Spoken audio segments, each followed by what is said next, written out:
welcome back. Giants fans in the house celebrating their 4th place secure in the European LCS, and we're about to jump into our next match. Giants very, very happy after a fantastic performance. Struggled a little bit early, bounced back in the late game. Anyways, let's get back on topic to Fisher. We're about to see Origin take to the Rift against Gambit Gaming.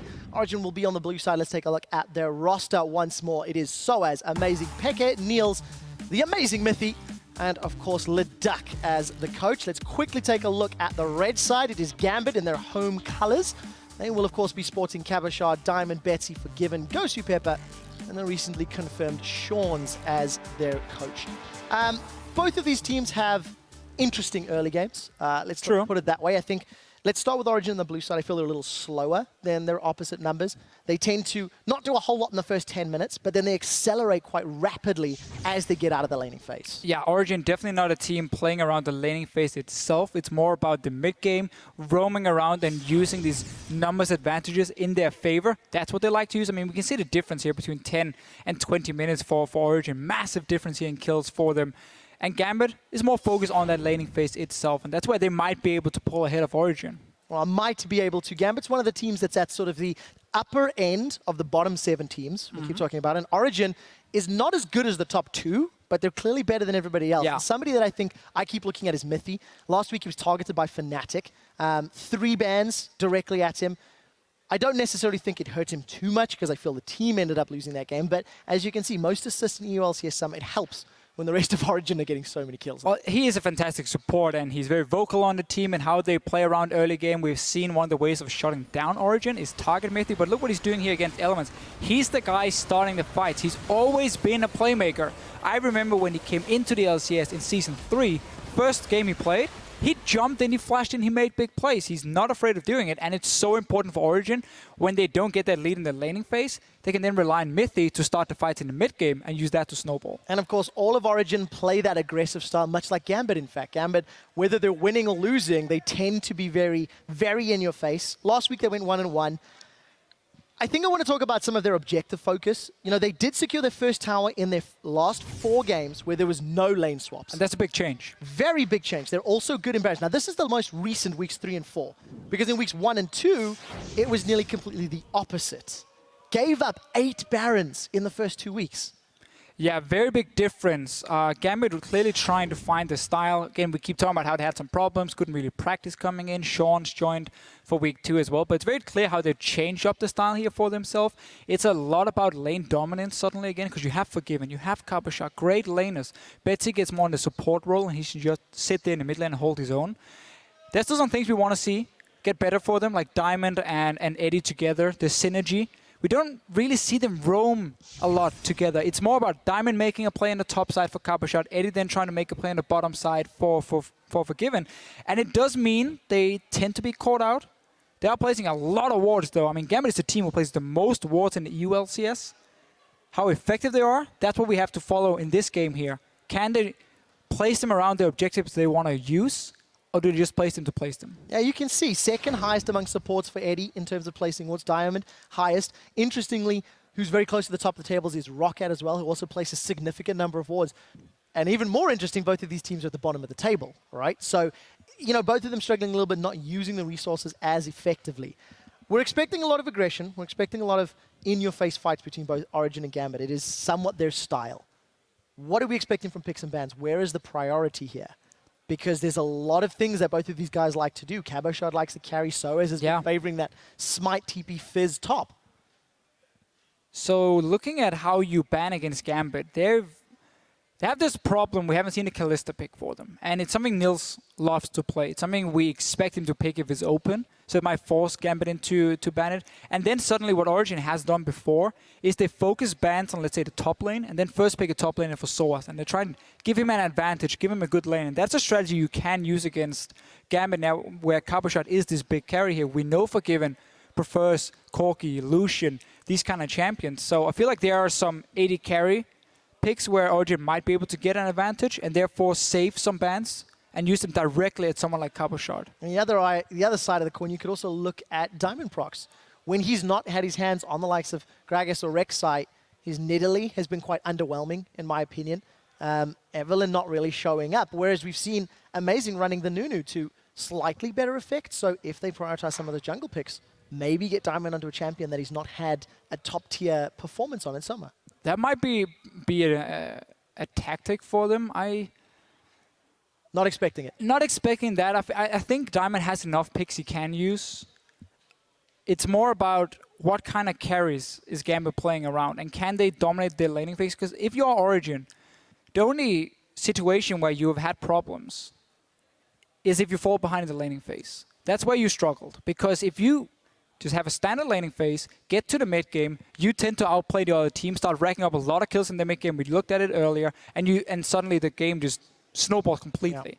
However, if you look at what Gambit likes to do, again, it's 2v2 lane for Forgiven, strong 2v2 lanes, it's Cabochard one-on-one lanes that can carry. So why not target those more so than trying to say, oh, Diamond, you Nidalee only picked up like 3-4 assists, so we find giving it to you? Because Nidalee has enough early pressure for Diamond to be useful in that sense. In theory, in practice, hasn't always paid off to be the case. We are jumping into picks and bans. Let's find out where the teams do prioritize. The Fizz banned away by Origin this time around. No real surprise there. Yeah, first ban straight towards Cabochard in that top lane. Question is, do you want to ban a jungler then for Origin, as you talked about, Trevor, and then maybe first pick one for Amazing, try and put him in a favorable situation? No, instead. Another topic we just talked about was these AD carries. Sivir, Yasuo ban. So Yasuo is an interesting one. Maybe they know something from Squims that we do not. Yeah, clearly. Because this has confused both of us. But this is again one of the things you can do against Gambit, because there are less of the top picks you have to always ban away that we normally see.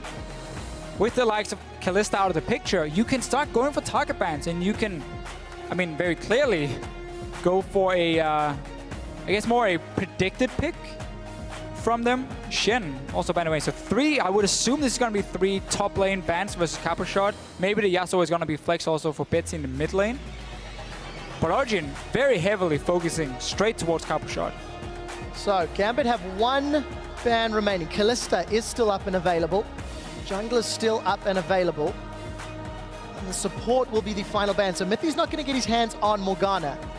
Morgana just suffered its 5th loss of the summer split. What do Origin prioritize as their first So, pick? 2 things here. First of all, Rek'Sai Gragas is open. When both of them are open, you can go for a Kalista pick if you want to, but you don't really have to against Gambit unless Forgiven is now playing it. At the same time, you also have to worry about the fact that Gambit has flex picked the Gragas to top lane. They have gone Gragas Rek'Sai first rotation. But I honestly feel like Alistar could be a pickup here for Origin, just because if Gambit just want to run the Rek'Sai jungle or Gragas jungle, and they're not going to take away the Kalista anyway, you will get a tier 1 jungler, you will get Kalista as an AD carry, and you also lock in what many consider the best support available at the moment. We should assume Eddie wants to pick it if it goes through here. So Origin has a lot of things they need to think about here. And also, do we want to take the chance of giving Gambit the flex pick? Or if they lock this one in, I mean, then I guess we are talking the same things as Origin are right now. So what did Gambit reply? You've looked at the Alistar. They now need to lock in 2 picks for themselves. We've not seen Forgiven on Kalista, but we have seen him play champions he's never played before. Yes. The Sivir the Corki. He is a player we expect could learn champion. Has he? We're about to find out. Impossible to predict. No, That's obviously what Origin is saying is, we don't expect you to play that champion, so we don't worry about it. Calling their bluff. Question is, again, Gambit, do they want to take the 2 tier 1 junglers, put Cabochard on a Gragas top lane? It's not really a surprise anymore, because we have seen it a few times. Seems not. And this is something they did last week as well. Very heavy focus on poke and ignoring what is considered the power picks in the current meta. Nidalee jungle, Corki AD carry is something we have seen more and more. And I think that's a fine pick for Forgiven. The problem is still, Nils is going to get that Kalista, so you're not going to 2v2 lane it. You're going to have to swap away from it. And then suddenly you don't get that lane dominance that Gambit likes to use. They've only been in lanes of once, entire EU LCS. And they fell really far behind in that game. Yeah, Origin, on the other hand, 5 lane swaps out of their respective 8 games. So we'll see if Origin want to look for that again. The last time Diamond did play the Nidalee, and the reason I'm fairly critical of it, despite the game being a win, is Nidalee ended up 0, 2, and 3. So we need to see whether or not he can help out the solo laners to help carry again. That was one of the games, though, where Diamond didn't need to gank. He was putting all his attention on warding early on. We highlight the stat, how many wards he places. I think it's the most for junglers. Highest on average per average game. So that was his focus. It wasn't ganking. He didn't need to because his lanes were winning on its own. So we can't really blame him for not getting any kills because he put a lot of pressure on the map. You're not 100% expecting Gambit's lanes to win as easily against Origin. Not against the Kalista, not against, or with the Rek'Sai jungle as well to apply the pressure. It can very quickly snowball for Origin. Obviously the Alistar, not the strongest laner, so Gambit can go for a Bard. They've done it before, the double ranged, and then take that 2v2 lane. Try and battle it out with Origin. Not expecting a Mordekai's. No, not at the moment. So let's see if Gosu will be running that Bard. He's run Thresh and Bard twice, and a couple of mixed others. He actually ran the Taric into Kalista last time round. Yeah. And if my memory serves, that game was a win as well. Against SK Gaming. 4 and 10. You can't hop away from Dazzle. That is true. This is Gosu Pepper's counter to the Kalista. It also sets up a very easy Q for Forgiven in that lane. So it's like stun into the Kalista, bomb coming in from Forgiven, and you have a strong start to the trade. I want to see if Gambit then, I mean, to me, it tells me they want to go for standard lanes. I want to see Capuchat then on some sort of carry. 7 out of 8 games in standard lanes. Gambit definitely want to go standard. But one thing they're also showing is almost a disregard for the current theoretical meta strength. Completely. And they're doing it over and over and over again. We'll see if it works out. They're currently 3 and 5 versus Origin, who are 6 and 2. 2 picks left to lock in. We've seen Peke really favoring Vladimir in the mid lane. 4 games out of his last 8, and that is locked in once more. So again, for him, he just wants something where he can try and go even in the laning phase. Because for Gambit right here, it's so much about that laning phase. You have to be able to get a lead early on. Otherwise, it's going to be so hard for you to play it out. Ahri is a champion that is fantastic if she does get a kill early on and if she can start snowballing. But again, she's a champion relying on vision control, so you can catch people with charms. If you start falling behind, it's too predictable what you want to do, when you want to jump in, how you engage straight on Origin. There's going to be an Alistar, there's going to be a Lulu that's not going to be possible targets or going to try and stop you from doing anything. So Gambit really is going to rely so much on that early game. I wonder, Hecarim is open for Capuchat. Have seen it a few times. Can be fairly tricky though into a ranged matchup. Echo is also open if you place it in the top lane. So 5 seconds left. We're waiting for a Capuchat champion. We assume Fizz, Yasuo, and Shen were targeted towards him. And Cabo's going to stick with his most played. 2 games on that Hecarim. 1 win, 1 loss. 8, 2, and 6 his overall stats. Going to have the poke of Nidalee and Corki to play with, and the CC of Ahri and Taric to try and focus what is effectively a 2-threat comp here from Origin. And we talk so much about how Gambit wants these standard lanes because they want to try and use the Taric. They want to see if they can get the Trinity Force rush on Capuchat. Origin is free to just lane swap. In this case here, Lulu requires a lot less gold to be effective compared to a Hecarim. Capuchat also tends to not be running the smite because he wants more early pressure in the game. You see, which I know you like. A lot more of that. I like it. I prefer it right now. After all the nerfs to Cinderhulk, I really like the fact you can rush that Trinity Force and have that mid-game impact. But Origin can lane swap here and try and dodge around the laning phase a little bit from Gambit's side. Depends on just how they want to play it again, yeah. I mean, we had the Alistar locked down. That was pretty fun to talk about, but at the same time, it showed the lack of Kalista from the side of Gambit. After all the discussion about junglers, despite there being no focus on the bans, Gambit again showed their priority that Gragas, to them, is maybe more of a top laner. Capuchat's run it a couple times this split. Disregarding Rek'Sai entirely, which, in my opinion, Diamond's had his most impressive game of the split. So here's your team comps on screen one more time. Let's see who's going to get the advantage and who's going to get ahead. Of course, for Origin, we've seen what Pekka can do late. We've seen what this Vladimir can do late. Assuming Gambit give them time, Pekka will be able to carry. But until then, it's going to be on Niels. There's a lot more things for Origin to do in the late game compared to Gambit. It's about that early game. We keep mentioning how important it is. But this Nidalee as well for Diamond, it's because they like to play Corki. And they like to mix them together and just have that long-range poke once you come out of the laning phase. But it's always risky when you give away so many strong picks, you give so many comfort picks over to the other side, it means the way Gambit looks at the game clearly is we don't care who we're playing against. We trust in our own picks at the moment. We know how we want to play them, and we feel like we have certain counters ready for these OP picks, like the Taric into Kalista. It worked once for Eddie. I want to see if it works again. Well, we'll find out if Lightning can strike the same location twice. Scientifically, I believe it can. We do have a very brief pause. There's a mouse issue on stage, which we're busy looking into. But we've got some fantastic numbers that, you know, Spellsy and the guys off air have been digging up for us. And to Fisher, you've mentioned it already. Gambit have played standard lanes in 7 out of the last 8 games. They average a gold lead at 10 minutes. They average a gold lead at 20 minutes. Arguably, it's small, 350 and 720. But then when Gambit are in a lane swap, they're down 2,500 gold at 10 minutes. That one game, yeah. And 4,000 gold at 20. I know I'm being a little overly harsh, it's one game. But Origin have lane swapped in 5 of their games. Now, we don't know, we can't really explain exactly who initiated it and why the lane swap occurred. But Origin are better in those scenarios, and we'll see if they want to try look for it. Yeah, they played it more, and it fits more their style. Again, it's not about the first 10 minutes of the game for Origin. That's where they just sit and farm up. They wait until there's an opening to start roaming around, use Mithy. He's on the Alistar, fantastic roaming abilities for him. Join in with the Rek'Sai, and if you suddenly start moving in towards the mid lane, you can set up dives really effectively, go towards the top lane if Lulu can push in the Heck Rim as well, and suddenly you have openings for Origin. So if they do decide to swap to that top lane, and you take down that tower, you go down to the bottom lane and you try and push in that wave, because what always happens when you have Alistar is if you get the advantage in a lane, and you can start pushing it in against the enemy 2v2 lane, Alistar gets in his prime position where he can start tower diving. That's what he does so well. So once you have that situation, you just start calling down people and you set up these dives very effectively, and there's very low risk because Alistar doesn't really take any damage with his ulti from it. And that's one of the ways Origin likes to play with Miffy on it. And we'll see if they can. To show just a quick update, I believe it's Betsy's mouse/computer that's being looked at the moment. And we'll keep you up to date as and when I hear more. But you were talking about the laning phase and talking about pushing those towers. Some of the other stats that we've also looked at is Gambit have secured the first tower in the game in 6 games. Origin have done the same in 5 of theirs.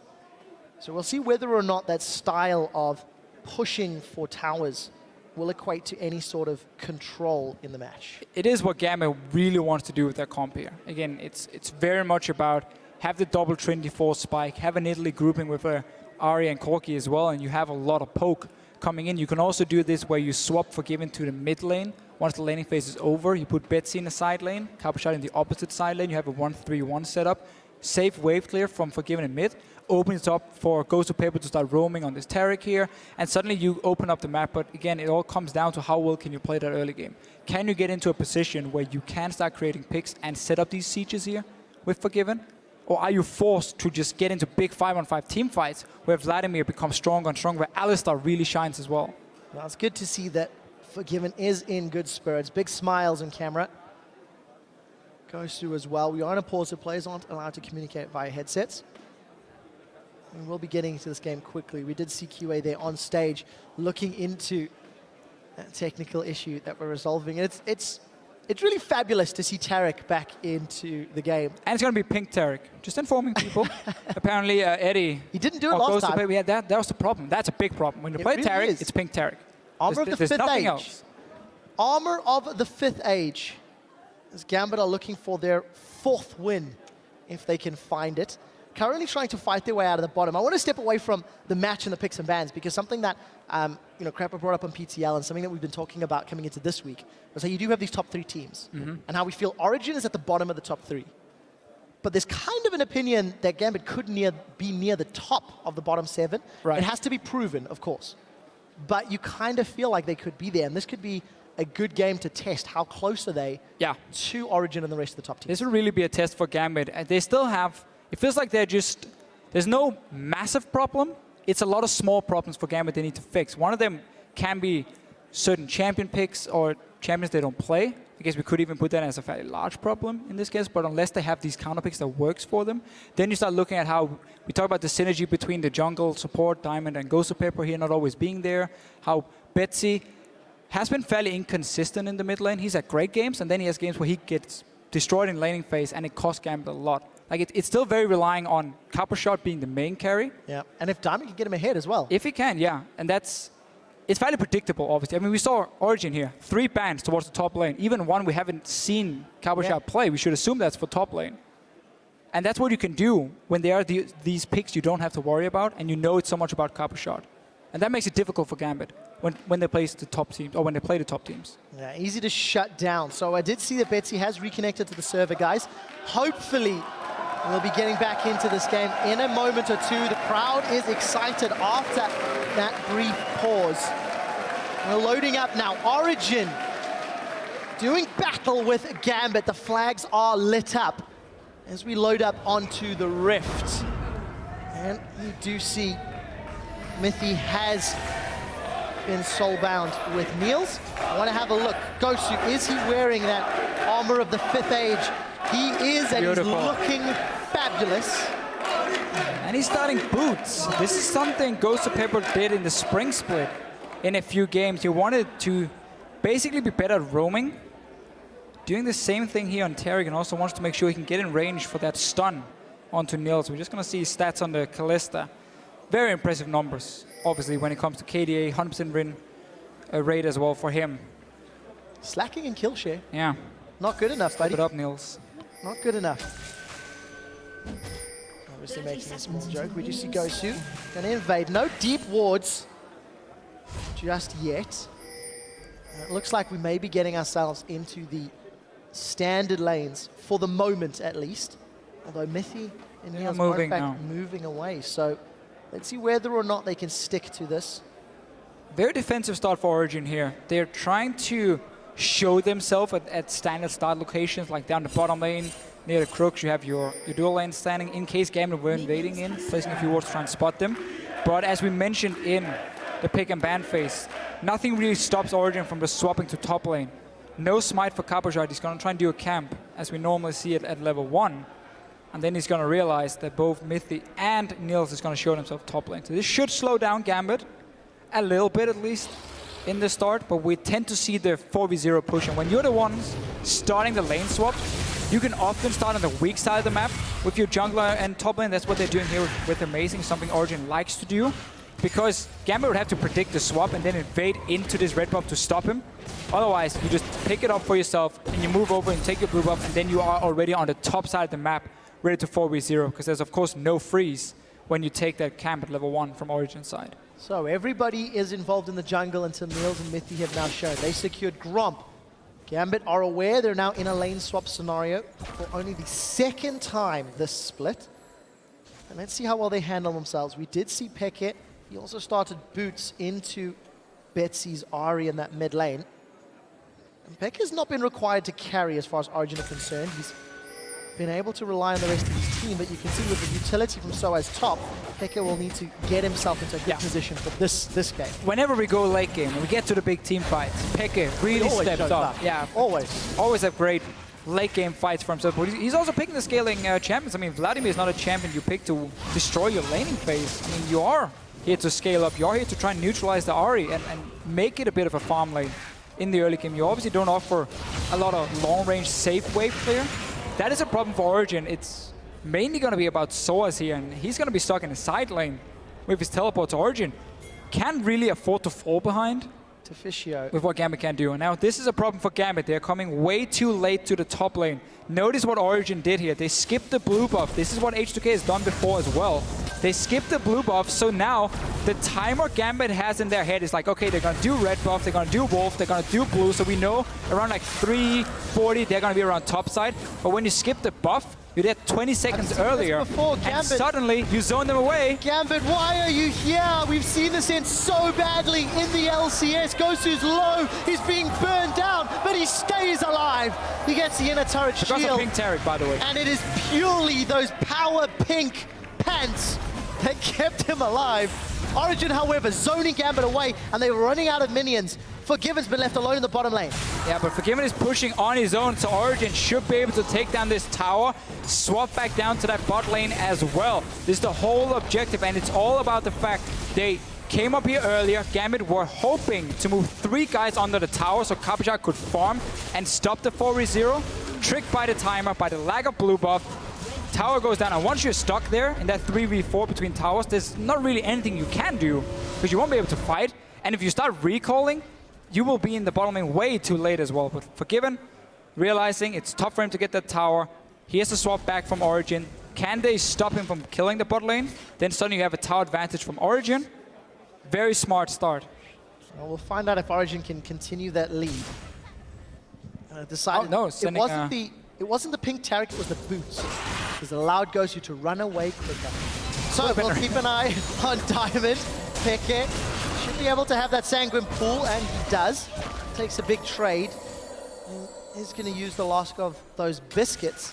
And we see the duo going up top. So they're not defending bottom, relying on Soaz's Glitter Lancers to do that for them. Yeah, obviously, as we mentioned, still have pretty good wave clear from Soaz on his own, but also this is Origin once again saying, we know it's about Capuchat. So by us sending Kalista back to the top lane in a wave that's been bounced on the tower and is now pushing back down towards Origin, Kalista can zone away that Hecarim. And Capuchat is trying to find a lane where he can farm. He's going back to the bottom lane now to get that one-on-one, but it's really Origin putting full focus on Capuchat. Bans and the way to play the early game here.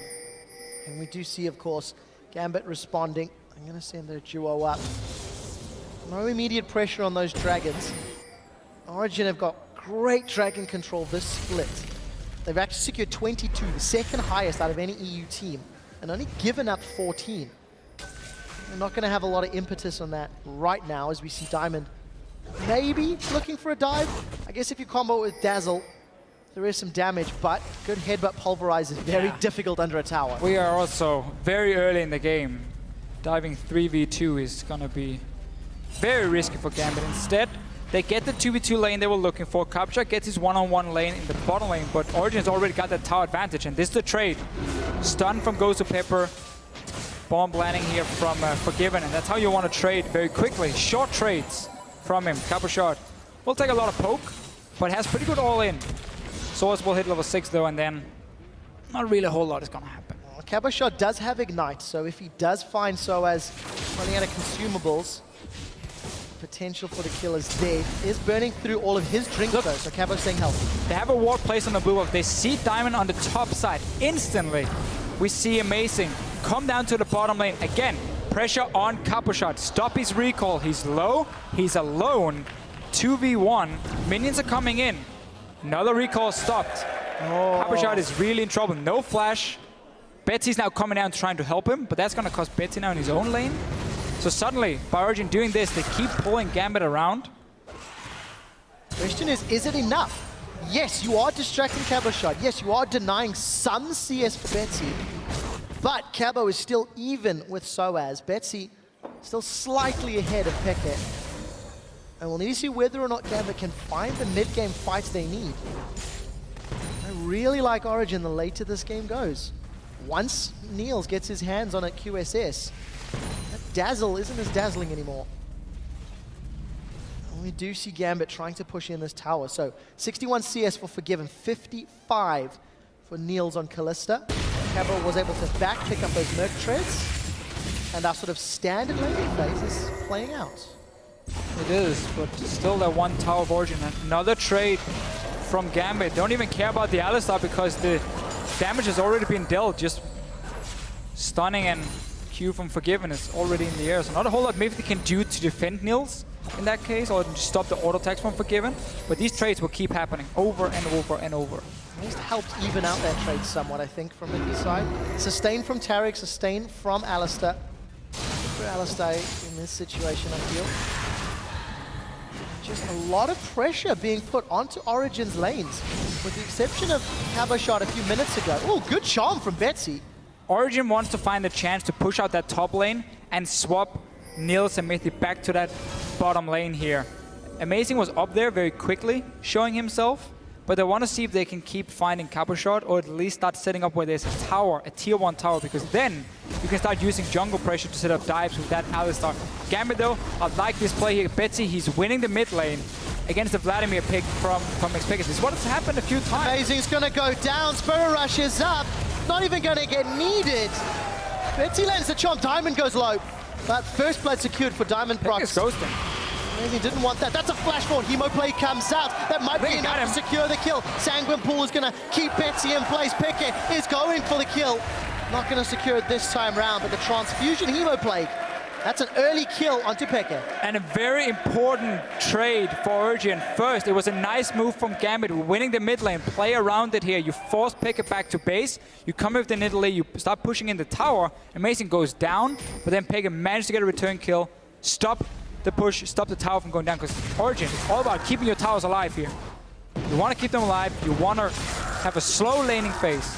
If the towers start falling, Betsy is suddenly able to start roaming, and that's where things can get really, really ugly for Origin. So, that kill being secured by Piquet is the first time he's got a kill before 10 minutes, all split long. And we'll see if it's going to help Origin maintain some control. We've not seen the lanes resetting yet, despite Niels grabbing that cutlass. Feel that Soaz can handle Cabochard for the time being. He seems to be winning out in the trades. We haven't exactly seen how that played out, but we do see Cabochard's going to play himself out. Pick up most likely the home guards, and we can see some dragon stats that we highlighted earlier. The first team to get the 5 dragon buff was Origin. They do have significantly better dragon priority. And yeah. Let's see what Origin does now. Mythi hits level 6. Gets interrupted at first. So notice what Origin are doing here. We mentioned this, how you want to have that Alistar where there's a tier 1 tower you can use to dive in and then potentially take a dragon after. As soon as Mythi hit level 6, instant recalls from Soaz, instant recalls from the bot lane. Now they swap it around. So they're going to be on the bottom side here. Cabochard just wants to push in the wave. So there's Forgiven top, and then you recall if you're Gambit, and you just swap around as well. You match it the 2v2. And you keep playing around the fact you have strong lanes. That's why we got to see Amazing shine now. Jumping with that Alistar. If you get the push on Gambit's bot lane, there's a dive for you. They can give you a kill. Cabochard. That was going down. Yeah, Yep. This is a problem for Origin, the fact they're losing mid lane. Because now suddenly Gambit opens up the map. 20 CS down for Piquet. Keep in mind he does have a kill though. However, Gambit, even out the tower score, have the gold lead as we've crested 11 minutes.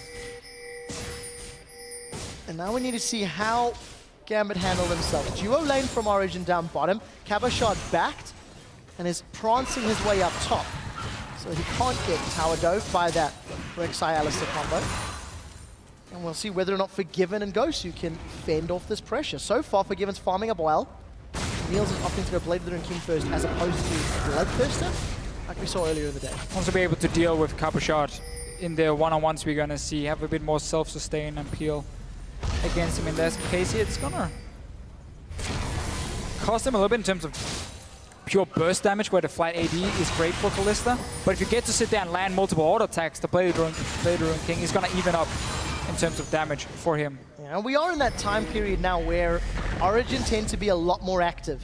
If we look at some of the numbers, they're sort of pre-10-minute stats. We're not mind-blowingly impressive, but 10 to 20, they tend to get, if memory serves, 47 kills for 17 deaths. Let's see if Origin want to do the same. They've got a Vladimir that wants to scale, but they've got a Kalista that's quite powerful. And exactly the thing with the Vladimir who wants to scale is why Origin should have a very hard time taking over the mid game in this game here, because Betsy has opened up the mid lane. He can keep pushing it in. And then suddenly there's this roaming threat where when you sit in the lanes and you hear that the enemy mid lane has gone missing and you know he's in your jungle, you have to play passive. You have to walk back to your own tower. That stops you now from making aggressive plays. It makes it hard for Amazing to look for a gank, because there's always the risk of like 4 guys from Gambit showing up and counter gank.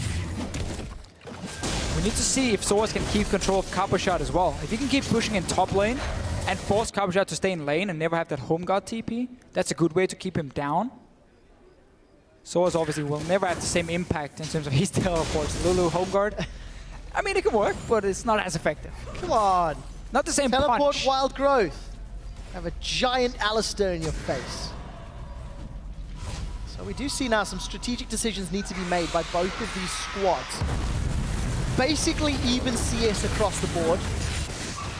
But it's Origin that is playing the rotations, and now they've got the pressure on the tower. Yeah, just want to highlight the play they're making here. We just talked about how Betsy could push down Pekka, so instantly they just send Source in the mid lane because the wave top was pushing anyway, and it gets so much damage with Betsy being back in base. Quick little rotation here, not even rotation, he just walks straight from base, but quick little play from them. Clearly caught Gambit a little bit off guard, and now Source just going to return Cheeky. to the top lane as well to pick up the wave and keep defending the towers. So Amazing's Prey Seeker finds its mark. Take a look at Cabochon. How much damage did he get on that top turret? I didn't see the minion wave really hit the tower. Amazing's going to get that Scuttle Crab. A lot of damage put onto Soaz's top tower. Fair amount of time out of the lane. And as we talked about, Dragon Control. 6 games out of 8. Can Cabochon recall in time to get that home guard? Because Gambit, they want to fight, and they're going in. Teleports come in from Soaz. That was close. Diamond Prox almost connects with a Javelin toss, but number 7 of 9. First Dragon secured by Origin. Peke is going to Sanguine Pool and flash defensively. They're down on the bottom side though, so look what Gambit is doing here. They're going straight for the mid lane, already pushed out the wave. Betsy, that's why he was slightly delayed, and he had no ulti for the fight either. Gambit want to see if they get some damage on the mid tower. At the moment, only Mithy is here to defend. Amazing joining in, but very few minions for Gambit. So, going to take away a third of the hit points in the mid inner turret. We do see that Gosu and Forgiven are pushing bottom. This tower took all of that beating in the opening few minutes, but is still standing. Here comes the support from Soaz. He's used his teleports already. Chemoplague out to Forgiven and Gosu. Soaz is trying to run a target down. Glitter Lance will connect on both. Chemoplague has now popped, and tides of blood splatting across Forgiven's face. He's still got the flash available, holding on to it. Sanguine Pool's out. Sanguine Pool is not going to be enough. The Prey Seeker does though. Amazing finds the kill. Mithy is looking for the pulverize. There's the flash away and an uncharacteristic miss. Niels rends Diamond for a kill. Tower may fall shortly as well. In reply, Gambit get one of their own. But net gain to Origin. Yeah, bot lane tower should go down as well. Action everywhere at the moment. Gambit sent 2 guys top to take the tower. It meant they were missing members on the bottom side, and Origin knew that. Walk all the way down. 4 guys. Gets the kill onto Forgiven. The Diamond goes down in the mid lane. He was holding it on his own. And suddenly Origin responding. The mid game is on for both teams. Now 3 towers to 2. Origin wants to take this one down. So, gonna have themselves a small gold lead. You can see Morella Nomicon was completed there for Betsy. Peke sitting on a lot of gold. 2,600. He'll most likely finish off that Wota, Blade of the Ruined King, and the recurve bow for Niels. Get his hands onto the Hurricane. Strong pickups here across the board. And Cinderhulk for Amazing versus that Magus for Diamond Prox. If Diamond ever gets caught out, he's in trouble. Fans obviously siding with Origin, number 3 team here in Europe. And I want to see how the team fights here are going to play out, because one of the reasons for this Blade build as well for Niels is the fact that Cabochon is the only member who can really 100% dive onto him. Betsy is going to try, like dash in towards him, but it's going to be difficult through Lulu, Alistar and so on for himself unless he gets a good flank. But Niels is basically saying, I know Cabochon is going to be the guy every single time there, so I need something that can keep him away from me. Slow him down, speed myself up against the Hecarim is always super effective. Goes to Pepper here. Might be caught out. Oh, he has been indeed. The knockup comes up and Niels lands the killing blow. Now Diamond, he gets headbutted back as Mithy has found him, and Peke transfuses a kill. Gambit, we were way out of the position in that situation. We keep seeing Soaz roam around the map on this Lulu. He's been ganking bot lane, he's been pushing mid lane as well. And every time he's part of something, it's super effective for Origin. Him going to mid lane after pushing top almost gave them a mid tower, opened up for Niels to take it after. Then he walks down bottom lane, they secure a kill on a bot tower. Now he's around the mid lane where Cabochon is pushing top.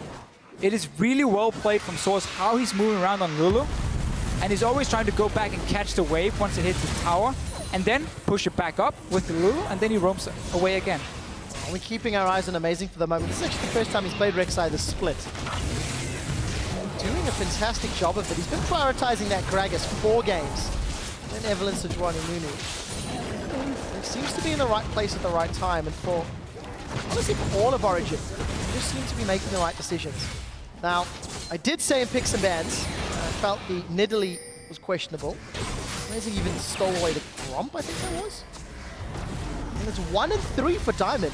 He's playing very aggressive. We'll see whether or not this poke, when combined with Corki, can help out. Yeah, because Origin has done a good job getting down these outer turrets and try and trade them and let gank. Gambit, they're out of position. Oh, Pekka is taking a lot of damage. He has indeed Sanguine Pools available, as is that Hemo Plague. And he just runs away. Betsy held under Spirit Rush. He wasn't going to go all in. This will go back in now that Diamond is joining. So let's find out. Here comes Diamond. Javelin toss. Holds onto the trigger. Doesn't connect. Hemo Plague at the max range. Pekka actually flashed forward for this one and ghosted. Okay. And does a lot of damage to Diamond, but it's not going to be enough for anything further. And it looks like Gambit should secure that tower. And look what Gambit has done on the map here. Every single lane has been pushed in. Betsy waiting in that bush was a super smart move to get control of the minions. Diamond moving down as well. And Origin has no outer turrets to trade for at the moment. You have to move further in towards the enemy tier 2 tower. So Gambit is still using the fact they have these strong lanes. And we talked in Champs League about how you can put Forgiven in the mid lane and you turn it into a 1-3-1 setup with Betsy in the bot lane, Capshot in the opposite lane. That's exactly what Gambit just did here. It also opened up for Ghost of Pepper to start roaming and worked out well to give Gambit a bot lane tower. The problem is, Gambit have this sort of mid-game centric team composition that's down as we're in the mid-game. 2,000 gold down, despite being even on gold. They're down in kills, they're down a dragon. Looks like Origin may want to set up some position, but let's also be honest, Cabochard now has that Trinity Force and Home Guards, his teleport available. If Origin starts a dragon in the incorrect way, that's how Cabochard can break back into this game. This really is a strong point for Gambit and where they have to be able to take a fight and win it. It's something that they failed to do against Unicorns of Love last week. They gave away so much of the early objectives. They never really got to fight, and then slowly but surely they just lost the game. Here they've been more active in the early game, but it's still Origin in control so far. So Gambit do not contest Dragon number 2. They do have some positional space in the middle lane, but I think there's going to be enough wave clear and defensive posturing from Origin. So Gambit unable to gain anything despite giving up that dragon. Cabochard just going to head himself back up to top lane. There's even on CS as so as yes, there was resources to keep him down, but if you're a power pony and it's not in the right position, it doesn't matter. But this is now the time for Gambit then to reset the whole map and say, okay, there's no dragon. We don't care about that. We need to play around our side lanes, the Ahri and the Hecarim, while Forgiven is just on wave 2, dude. That's how we can win the game. That's how we can snowball. Both of them back in their lanes, pushing in. Origin has to stop pushing down. Every single lane is going to be pushed down. Wow. And Gambit can keep getting pressure. And what they then need to do is, if they can't hit the tower themselves, they need to start roaming between the lanes, because you have such a short route from the top lane to mid lane if you already push down to tier 2 tower, and use that to dive on Origin. Create some kills. You have double Trinity Force. Your Ahri is insanely fed, honestly, in the mid lane. Insanely fed. Pretty well fed. farmed. Let's say well farmed. Pretty good farm, yeah. Against a 2-0-1 Vladimir, I think that gold will even out if we compare the direct numbers. But, you know, despite the fact Gambit had given up those dragons, it's only dragon number 2. I'm trying to make it sound like all doom and gloom. It's actually not that bad yet. But if Gambit, I think, don't find an opportunity in the next 10 minutes, that's when things start to get very scary. Yeah, now we also need to start seeing how Gambit places these wards here. We mentioned how Eddie, Ghost of Pepper and Diamond, they place so many wards. Gambit the team with the most every single game, or on average at least. Right now it's very spread out. All over the map, there are some defensive wards in your own jungle. There are very few wards in the jungle of Origin. And that stops you from playing aggressive when you push down to tier 2 towers, because you suddenly don't have the vision. You see, can I roam between the lanes, or do I risk face checking? And you're forced to sit in your lane. But because Origin is running with so little wave clear, every time Gambit is there, they can keep pushing it down, and they have to use it now. I need to see Ghost of Pepper and Diamond invest into heavy, deep warding of the enemy jungle, and start applying pressure on either the Baron or just on the towers through simply roaming between and diving them. The amount of wards that Gambit just placed on the top half of the jungle, putting some pressure on that Baron objective, could be a way to force Origin's hand. But Origin have been so much better at Baron play. Yeah, and then you gotta swap your side lanes around. Cabochard needs to go to the bottom lane then with the teleport if you want to start playing around the Baron for themselves. But they're more or less setting up for Cabochard to push his lane and then freely move into this jungle here. Let's see if Gambit can do it. Because as we've mentioned a few times already, the further we get into the game, the better it is for Origin. And when we start getting these big 5-on-5 team fights, it becomes difficult for Gambit unless they create a pick just in the start of the fight or get a beautiful flank from someone like Caprishot. So both of these teams average around the 26-27 minute mark for those first Barons. Origin, however, for the 9 Barons that they've secured, they've only conceded 3. So again, it is a testament to the fact that the team was 6-2 coming into the week. It helps in that regard. But it's Gambit that have control, and Cabo's not gone bottom yet. They're leaving Betsy there to fish out. Yeah, we need to see Goes of Paper upgrade his trinket as well. You're gonna need it if you keep playing around this vision near the Baron itself. Finds the one ward. Betsy's going to be in trouble. I think there's a ghost. Pops. Here comes Soaz as well. Betsy's going to get turned into a munchkin. But now Origin has to worry about the Baron. Nils was back in base when this play happened, and look what Gambit is doing instantly. Rushing it, only 2 guys are around it. TP from Source is ready. He has to use it if they want to stop it. And he is. Amazing's coming in with the help of Mithy. The knockup is onto Ghost. Ghost is trying to run away. Baron has been stopped. Now Caboshot going to hold on to that onslaught of shadows. Where does he throw it? Still keeping the trigger. There's no Hemo Plague from Peke, nor is there a Ghost. Mithy Beautiful. goes in for a 2-man pulverize. Ghost who Peppers on the backline trying to run away. Peke's come in. Sanguine Blade. Amazing is returned from the flank. Diamond gets cut down where he stands. Origin get 4 kills after killing Betsy bottom and secure the Baron for themselves. Everything was planned there from Origin, from getting that kill to saying we know we can stop it. Mithy goes in, pops the ulti on that Alistar and just dances around the members. You have Kalista now for the rend as well, so Baron for Origin. They won the mid game. We talked about how it could be difficult because the mids are going down, but some beautiful moves around the map, especially from the likes of Soas. And now here, well, Gambit, you're tanking the Baron. You're still fairly early in the game. Mithy's not going to go down with his ulti, and now the rest of Origin joins. So fantastic. Yeah, nothing you can do at this point here. And look, there was the teleport wild growth giant Alistar we talked about 15 minutes ago to Fishio. But it didn't hit anyone. I think it did, but it doesn't matter. It's the fact that there's a cowboy Alistar that size on the map. That's what matters. I'm going to go back and rewatch. Okay, you can rewatch and we'll see whether it did. Either way, Origin 9 kills to 1 now. 5,000 gold up. 2 dragons up. They've got Baron as well. And they've got the late game scaling on the condition their threats stay alive. I think as long as Vladimir or that Kalista are alive, didn't hit anyone. That's what matters. That is what matters. I agree 100%. Origin, they're just going in for another dive. So, Diamond's down. You're falling behind now. Alistar is in his prime position where he can just instantly engage onto you. He doesn't care about your towers. They're going to push straight in for inhibitor. Betsy, though, trying to respond himself. Now he's very far away, and Origin pushing a lot faster than he is. So, inhibitor turret will get secured. Mithy gets lobbed in by Fate's Call. Pulverize is going to catch Caboshot out, and he's dropped. He tried to onslaught away, but does nothing. He's feared into oblivion. The inhibitor will drop. This Baron-empowered minions being pushed down on that bottom lane. Origin, they're not letting up. They're onto the Nexus turret, so they're challenging the wave clear. Nexus turret number 1 is down. Origin now going to slowly back away, as I think Betsy has been out of sight for just long enough to create doubt in Origin's mind.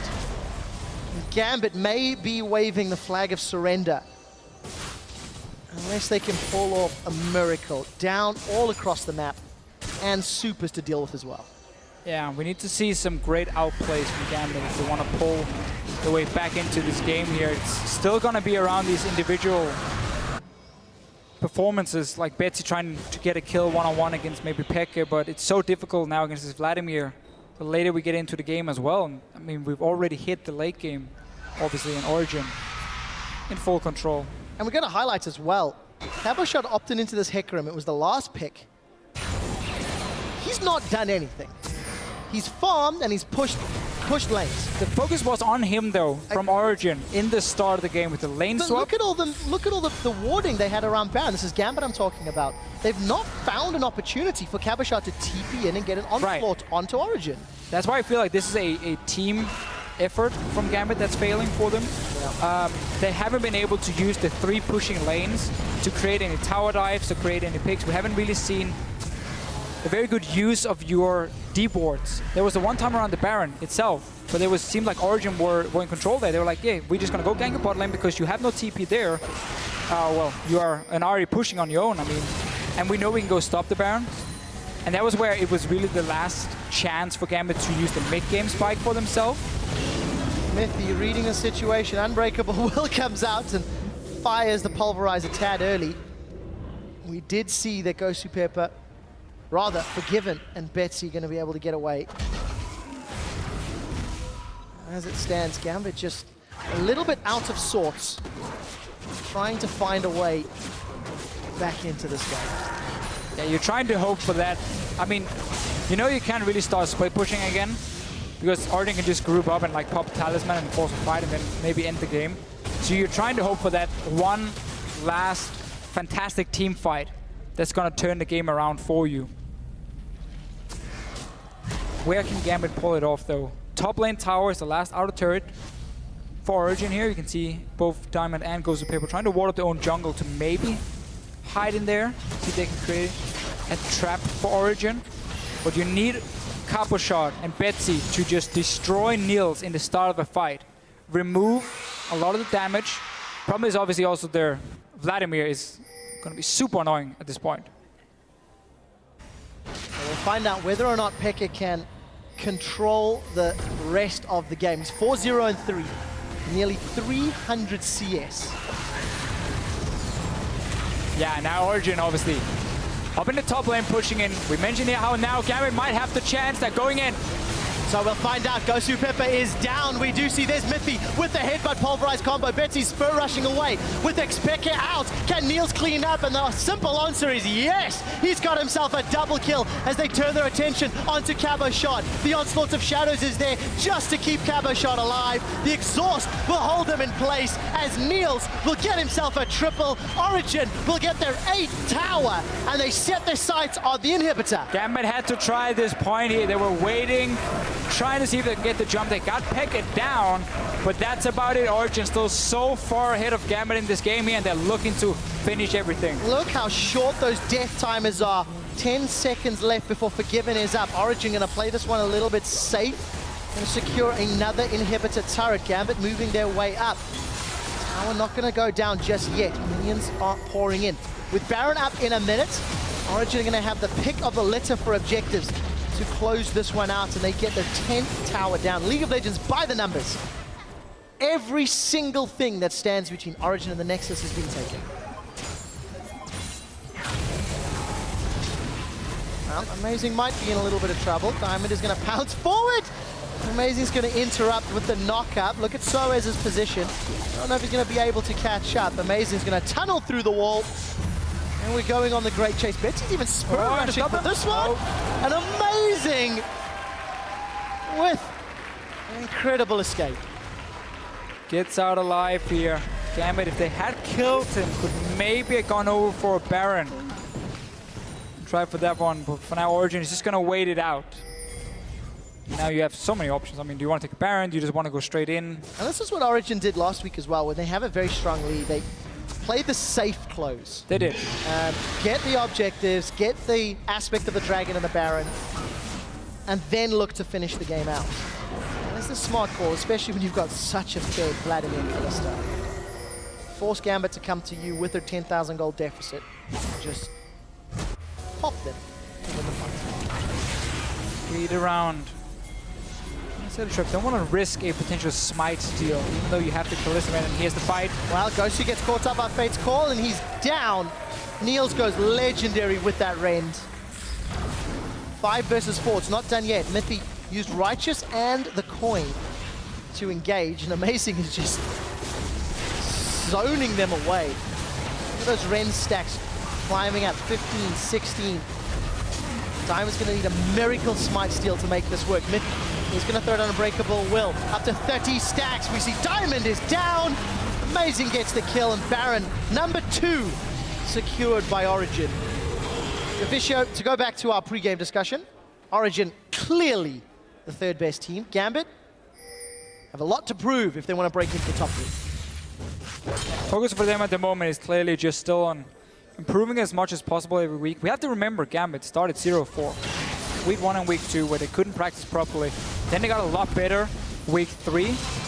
But there's still a gap in Europe up to these top 3 teams. And that goes for everyone, not just Gambit. We've seen when Unicorns play the likes of Origin, when they play H2K and so on, there's also this gap here. So it's clearly just the top 3, and then everyone else fighting to make these playoffs here. 4, 5, and 6, of course.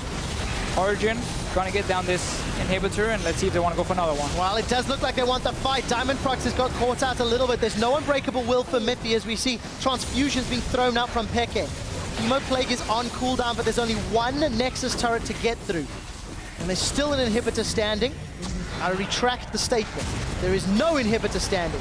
Niels is hammering away with that Bloodthirster shield and the shield from Lulu. Peke holds on to his Sanguine Blade. Wild Growth comes out to keep Niels alive. Diamond hops in, and he just gets dropped.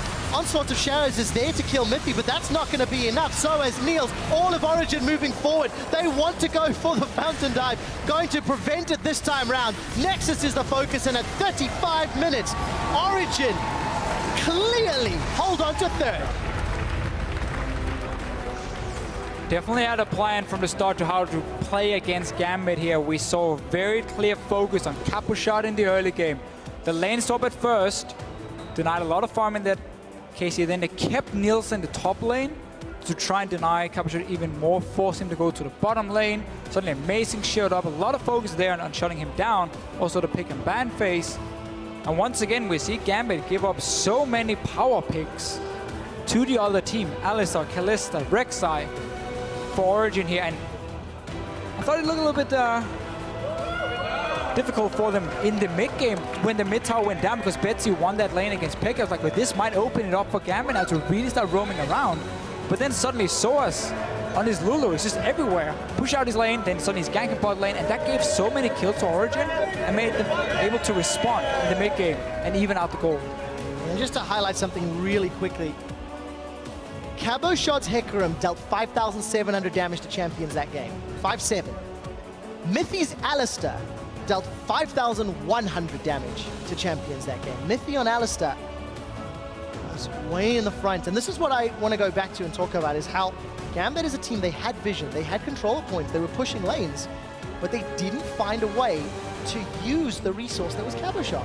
I feel like they did 80% of that correct, but they were missing the last 20%. The wards were not in the 100% right place, the lanes were not pushed at the same time, and that's what basically stopped them from ever really pushing that advantage. Yeah. And also just again, Origin managed to respond so well, and they were ahead in gold from like 15 minutes. It wasn't massive though. It was obviously Close, a small lead, yeah. but it was enough with a scaling comp. It obviously means a lot more when you are just even in the mid game. And that's where it just became so hard for Gambit to create anything. How do we evaluate Gambit's strength then? Because we said against Origin, against H2K, against Fnatic, this is where we show the true colors, right? The real challenges. If Gambit are about 80% of the way there, how much do they need to change? We'll have to get back to that question a little later, because we're going to head to Pulse on stage for a word with Origin's Amazing.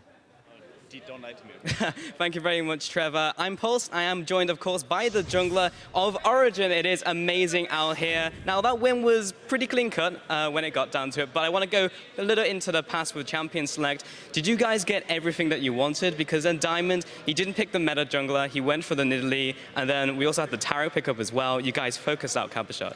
We actually didn't get what we wanted, but it was an alteration of our comp that we wanted to play, so it was fine for us to pick the Vladimir again, to pick like the Rex that we played in the Challenge Series finals already instead of the Gragas. So we're completely fine with the picks that were coming in for us. I was kind of caught off guard that he actually prioritized the Nidalee as a blind pick, which I think is not that good, because like Gragas Rex just beat everyone in team comp wise and in skirmishes usually. So. But overall, we're kind of fine with what we had. Yeah, it definitely seems to work out for sure in game. I kind of want to get your thoughts on the Taric though, because this is the second time we've now seen it. Yeah, and it had an interesting result. Do you think it's worth it in the current meta, because we're seeing so many lane swaps, which you did in game as well? Is it worth picking the Taric?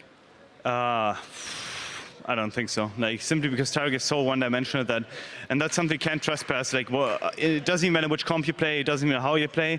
Like, Taric is too one-dimensional to be a competitive pick right now, and that's just how it is. All right, so I want to ask one more question here. Last week when you guys faced Fnatic, you argued with your team saying that we could have beaten them. What do you think that you need to change to challenge the top 3 coming into the rest of the split? Practice harder, practice better, and just execute. Well, there you have it. Thank you very much, amazing. Feel free to rejoin your team, and congratulations once on that win. So we're going to shoot it over to the LCS to break down the rest of that game.